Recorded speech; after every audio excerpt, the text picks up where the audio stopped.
An appeals court in Texas has overturned the conviction of a man due to the fact that the sentencing judge repeatedly administered electric shocks to the defendant with a collar, a shock collar that they had on him.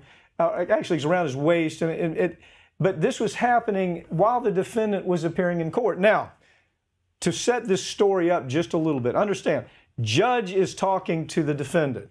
Defendant is apparently a pretty scary guy. His own lawyer said, the guy freaked me out. I didn't know what he was going to do. He was acting crazy. I was concerned that he's going to take a television set which was near him and, use that as a weapon. So the point being, the guy's obviously out of control. But to explain how far the judge went with 50,000 volts, by the way. Yeah, this isn't just a little shock. This is a belt that goes around your waist, and it's disturbing that 3 times he hit him. And the transcript from the court, the guy says, I have a mental illness. And the judge says, hit him again. Shocks him 3 times with this belt. Now, I tell you, I got a dog at home that barks incessantly. And I went to get him one of those shock collars. And I decided not to use it because I thought this isn't right. Here we have somebody sitting in court, no matter what kind of animal he is. We don't shock people, only in Texas. But you don't shock people.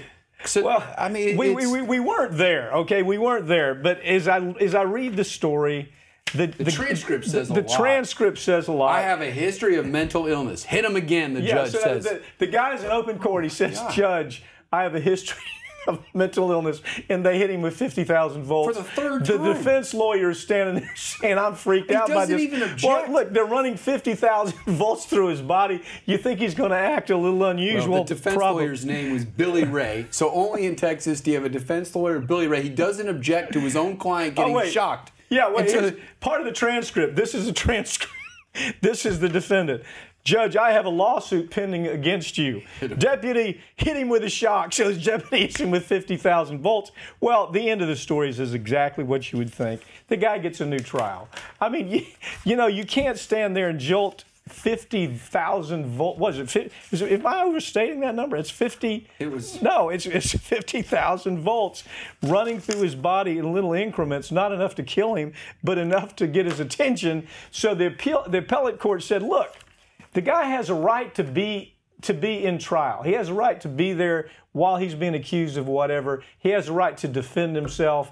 And so those constitutional rights were taken away when you shocked him like a dog to the point to where he couldn't even think. I wouldn't do that to my dog.